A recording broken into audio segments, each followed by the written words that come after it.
to hard reset Samsung A27 5G by using a recovery mode. First of all, you will have to connect the USB-C cable that is currently connected to your PC. It's necessary because without this connection, you will be not able to go forward.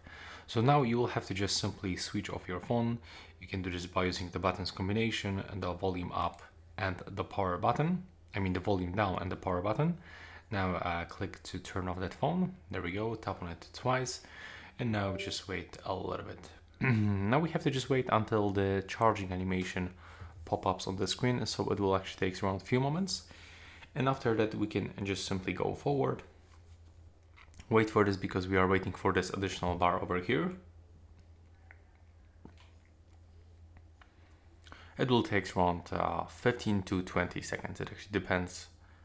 There we go. Now you will have to click and hold the power button and the volume up button at the same time and hold them until the phone enter for that recovery mode.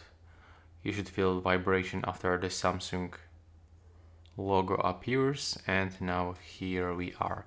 So as you can see, you will have to scroll for the wipe data / factory reset. Click on the power button, scroll with the volume down button to the factory data reset. Click on the power button, and now that's finished. Now we have to click to reboot system now, and the phone will turn on with the first setup screen.